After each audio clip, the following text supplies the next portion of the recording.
Hello everyone, and welcome back. Today, we're diving deep into a topic that affects every single one of us, taxation. We're going to explore Chapter 8, the costs of taxation. Now, we all know that taxes are essential. The government needs them to build roads, fund schools, and provide public services. But what is the true economic cost of these taxes? It's not just about the money leaving your pocket. There's a much bigger picture, and today we're going to uncover it. Let's start with a basic idea. When you think of a tax, you probably think of the government taking a piece of your income or adding a percentage to the price of something you buy. For example, when you go to a restaurant in Indonesia, you see that 11% PPN, or value-added tax, added to your bill. To understand this, we need to introduce a concept called the tax wedge. Imagine the market for a popular item. Let's say a locally made batik shirt. Before any tax, the price is determined by supply and demand. Buyers are willing to pay a certain price, and sellers are willing to sell at that price. A deal is made, and everyone is happy. But when the government imposes a tax, it drives a wedge between the price the buyer pays and the price the seller receives. Let's say the government puts a 10,000 rupiah tax on every batik shirt sold. It doesn't matter if the tax is officially on the seller or the buyer, the effect is the same. If the seller has to pay the tax, they will want to charge more to cover that cost. If the buyer has to pay it, they are willing to pay less for the shirt itself because they know they have to add the tax on top. Either way, the final price for the buyer goes up and the net revenue for the seller goes down. This tax wedge is the key because buyers now face a higher price. They will demand fewer batik shirts. And because sellers receive a lower price for each shirt, they will be willing to supply fewer of them. The result, the total number of batik shirts sold in the market decreases. The market shrinks. This is the first hidden cost of taxation. It reduces the size of the market below its natural, efficient level. Now, let's connect this to what we've learned before. Remember our discussion on who really bears the burden of a tax? It's not about who physically hands the money to the government. The burden is shared between buyers and sellers, and the split depends on the elasticity of supply and demand. Let's use another real-world Indonesian example, cigarettes. The demand for cigarettes is relatively inelastic. This means that even if the price goes up due to a tax increase, many smokers will continue to buy them. They are not very responsive to price changes. On the other hand, the supply of cigarettes is relatively elastic. Producers can adjust their production levels more easily. So, when the government imposes a hefty excise tax on cigarettes, who pays most of it? The buyers do. Because demand is inelastic, producers can pass on most of the tax to consumers in the form of higher prices, knowing that people will still buy. The price of a pack of cigarettes goes way up, but the amount the producer receives doesn't fall by nearly as much. The consumer bears a larger share of the tax burden. Now, let's think about a market with elastic demand, like luxury cars. If the government places a large luxury tax on these cars, the price skyrockets.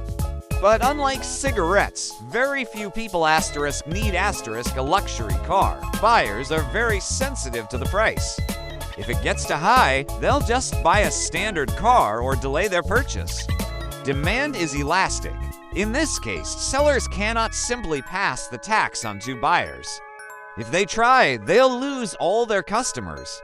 So, the sellers have to absorb a larger portion of the tax themselves, likely by accepting lower profits. So, the tax burden is determined by elasticity, not by law. To measure the full cost, we use the tools of consumer and producer surplus. Consumer surplus is the benefit buyers get by paying less than what they were willing to pay. Producer surplus is the benefit sellers get by selling for more than their cost. A healthy market maximizes this total surplus. When a tax is introduced, both surpluses shrink. Buyers pay more, so their consumer surplus decreases. Sellers receive less, so their producer surplus decreases. So we have a loss for buyers and a loss for sellers. Now, some of that loss is transferred to the government as tax revenue. That revenue is not lost to society, it's just redirected to fund public services. So, if the loss to buyers and sellers was equal to the government's revenue, the tax would just be a transfer. But here is the critical point. The loss of surplus to buyers and sellers is almost always greater than the revenue the government collects. And this gap, this extra loss, is what economists call deadweight loss. Deadweight loss is the reduction in total economic well-being that happens because a tax prevents some mutually beneficial trades from occurring. Let's go back to our batik shirt example. Before the tax, maybe a beer was willing to pay up to 150,000 rupiah for a shirt. Multiply that lost opportunity by thousands of potential buyers and sellers, and you get the deadweight loss. It's an invisible cost. It's not money that someone collects. It's the value that is simply gone, evaporated from the economy. It represents the inefficiency that the tax creates by distorting the market's natural equilibrium. The size of this deadweight loss is also determined by elasticities. The more elastic the supply and demand, the larger the deadweight loss. Why? Because if buyers and sellers are very responsive to price changes, a tax will cause them to change their behavior dramatically. A small tax can lead to a huge drop in the quantity sold, meaning many more mutually beneficial trades are prevented. For markets with very inelastic supply and demand, like medicine or basic food staples, a tax might not change the quantity sold very much. In this case, the deadweight loss would be small. The tax acts more like a simple transfer of wealth without destroying much economic activity. This is a crucial insight for policymakers. When designing a tax system, it is better to tax goods with inelastic demand and supply if the goal is to raise revenue with minimal economic distortion. This is why taxes on goods like gasoline, tobacco, and alcohol are so common. People tend to buy them regardless of price, so the market doesn't shrink as much and the deadweight loss is smaller. Conversely, putting high taxes on goods with elastic demand, like luxury items, might not generate much revenue because it could shrink the market so much that there are very few transactions left to tax. So, to wrap it all up, the cost of a tax is not just the check you write to the government. It's a three-part story. First, there's the direct transfer of money from consumers and producers to the government.